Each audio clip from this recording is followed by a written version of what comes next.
Hello and welcome back to the Flow Tao Salon. All right, today we're cracking open the 2025 Playbook for beauty marketing. You know how some campaigns just go viral and others, well, they just fizzle out? We're going to find out why. We're breaking down the absolute game-changing strategies that are shaping what's next for the whole industry. So, what's our source for all this? We're digging into the brand new 2025 Tiger Roar Insight Report.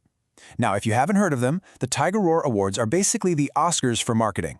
They look at the smartest, most creative, and most successful campaigns out there. So what we're really doing is getting a sneak peek at the secret playbook of the best in the business. And you know, that leads us right to the million-dollar question, doesn't it? The beauty market is, well, it's insanely competitive, it's so crowded, so loud, with new stuff launching literally every single day. So what's the secret sauce? How do some brands just click with people and take off, while others just disappear? Okay, so to figure that out, we've got to understand the battlefield. And trust me, it is a high-stakes game. Just look at this number, 70.77%. That's how many of the winning campaigns at the Tiger Roar Awards had a budget of over 5 million RMB. So yeah, the big players are spending big money. But here's the kicker. Just throwing a ton of cash at a campaign doesn't guarantee a win, not even close. The brands that are really winning, they're not just outspending everyone, they're outsmarting them. So you're probably asking, how are they doing it? Well, the report points to count them, three core strategies that just keep working. First, we're going to talk about fusing tech and culture. Then, we'll dive into how they're building these incredible, immersive worlds. And finally, we'll look at the science of building trust. And don't worry, we'll wrap it all up with the 3 big takeaways you need to know.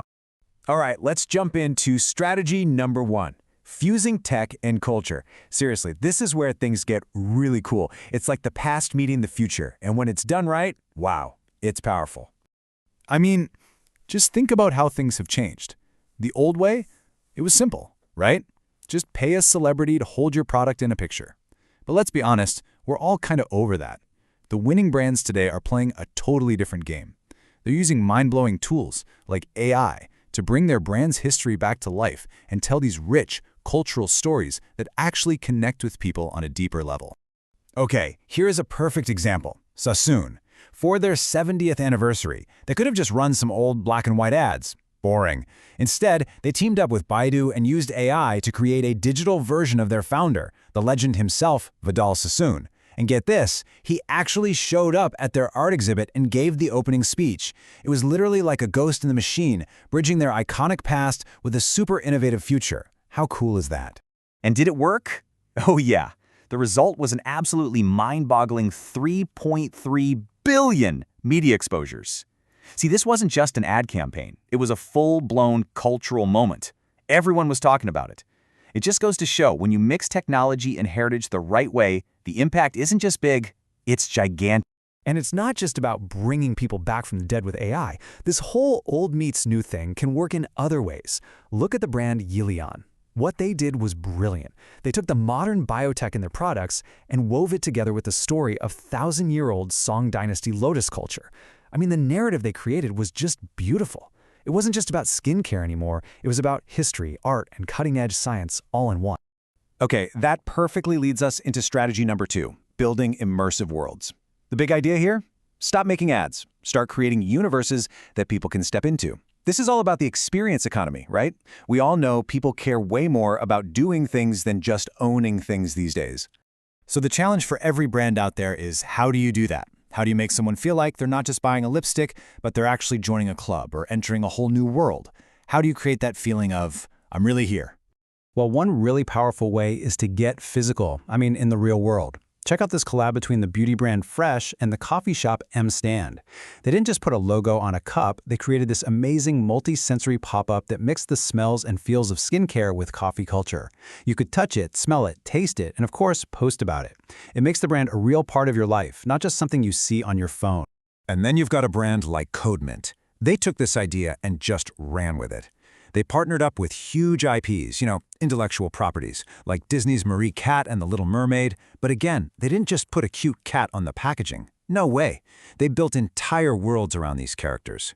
We're talking themed pop-up shops, super fancy afternoon tea sets, the whole deal. It completely changes marketing from something you just look at to something you actually go and experience. And you better believe people were posting that stuff all over social media. All right, let's get to our third and final strategy. And honestly, in today's world, this might be the most crucial one of all. It's called the science of trust. Because let's face it, we're all a bit skeptical these days, right? This is how brands cut through that and build a connection that actually lasts. The smartest brands are backing up what they say with real hard science. A huge trend the report points out is microecology skincare. Now, why is that so powerful? Think about it. There's so much junk information out there. We've all become our own little researchers, Googling every ingredient. So when a brand talks about something complex and scientific, like the skin's microbiome, it's not just marketing jargon. It's a real field of science. And that gives them instant credibility. It makes them the authority.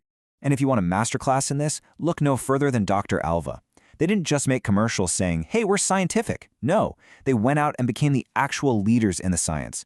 They've hosted 6 huge research summits. They've published white papers. They've even helped set the industry standards. They built that trust not by yelling the loudest, but by putting their money where their mouth is and actually pushing the science forward. Okay, so we've covered a lot. Fusing tech and culture, building immersive worlds, and anchoring everything in solid science. So what's the bottom line? What do you really need to remember from all this? Let's boil it all down to the 3 most important takeaways. Okay, so what's the real power behind these strategies? Let's break it down. First, when you fuse tech and culture, you're doing more than just making a cool ad. You're turning your product into a piece of culture itself, with a real story. That's how you build a legacy. Second, building these immersive worlds, that's your escape route from the endless, expensive ad cycle. You stop just trying to get views, and you start building a real community. You turn customers into fans. And third, anchoring in science, that's how you become untouchable. In a world full of fake claims, you become the trusted go-to source. The one who educates, not just sells. You see? These aren't just little tricks. They're massive shifts in how you build a brand that can actually survive and thrive. And that just leaves us with one last big question to think about. We're stepping into this crazy new world where AI is in the lab creating formulas and culture is out in the world building the brands. So, what does the future of beauty even look like? What's next? Something to think about. Thanks so much for joining me today.